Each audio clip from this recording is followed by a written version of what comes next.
BSNL के द्वारा आज बीएसएनएल के महाप्रबंधक ने प्रेस वार्ता की, जिसमें मीडिया से बात करते हुए बताया कि दूरसंचार मंत्रालय के अनुसार 15 अगस्त 2022 को 4G की सेवा देने की बात कही गई है तथा स्वदेशी उपकरण का सफलतापूर्वक परीक्षण अपने अंतिम चरण में है।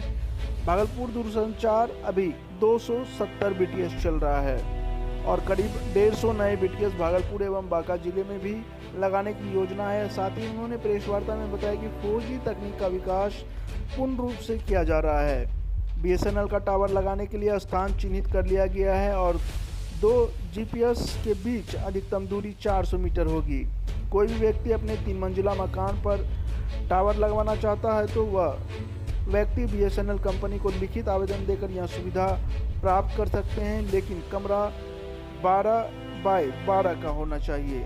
साथ ही उन्होंने बताया कि मकान के छत पर खुले जगह में 10x10 पर आरटीटी एवं आरपीटी लगाया जा सकेगा।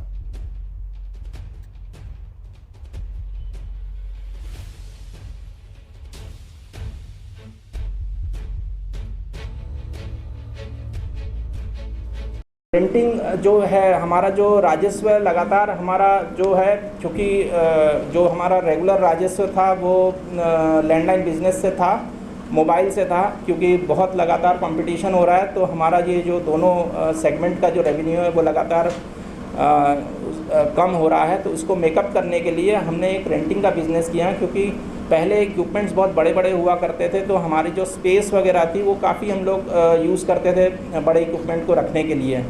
अब छोटा सा छोटा एक कैबिनेट में एक अलमारी के शेप में हमारा पूरा इक्विपमेंट आ जाता है। तो हमारे जो पुराने नेटवर्क के जो इक्विपमेंट्स है वो स्पेयर हो चुके हैं और उसमें हमने ऑक्शनिंग के माध्यम से वो स्पेस खाली कर दी है। तो उनको हमने अब रेंटिंग के लिए, जो सरकारी महकमे हैं उनको रेंटिंग के लिए हमने देना चालू कर दिया है। और भी हाल में हमने जनवरी में जो ईपीएफओ का ऑफिस है वो हमारे जो डी फोन्स की बिल्डिंग थी उसको हमने 2.25 लाख रुपया पर मंथ के हिसाब से हमने दिया है रेंट पर 10 साल के लिए, और उसमें हर 5 साल पर 15% का से 20% का इजाफा होता है रेंट में।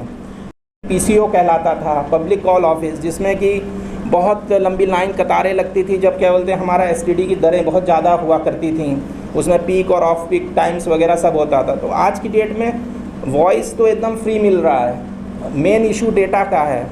तो डेटा हमारे जो ग्रामीण क्षेत्रों में जहाँ पे हम लोग फाइबर का भी काम हमने किया है, अब वो हम अपने एमएसओ और रेडियो सर्विस ब्रॉडबैंड प्रोवाइडर जो बैफ है, भारत एयर फाइबर के थ्रू हम लोग पीडीओ एस्टेब्लिश करेंगे।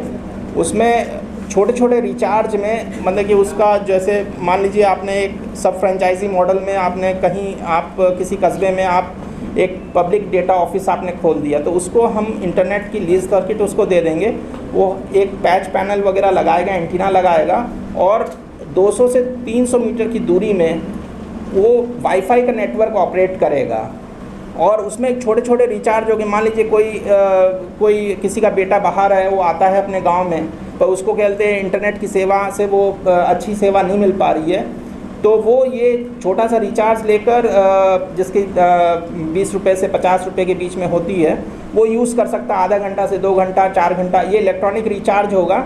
तो ये पीडीओ का भी बिज़नेस हम अपने एमएसओ के माध्यम से कर रहे हैं और रेडियो सर्विस ब्रॉडबैंड प्रोवाइडर के माध्यम से कर रहे हैं। तो ये भी रेवेन्यू शेयरिंग मॉडल है, इसको भी बहुत आप लोग प्रमुखता से प्रचार प्रसार करिएगा। ये रूरल कनेक्टिविटी में ये बहुत अहम भूमिका निभाएगा पब्लिक डेटा ऑफिस।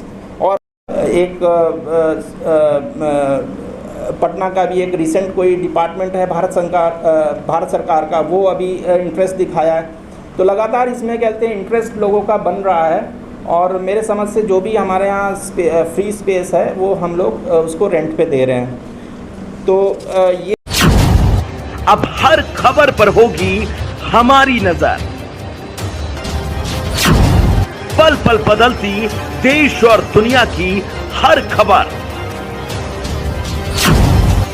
पाइए सीधा अपने मोबाइल पर।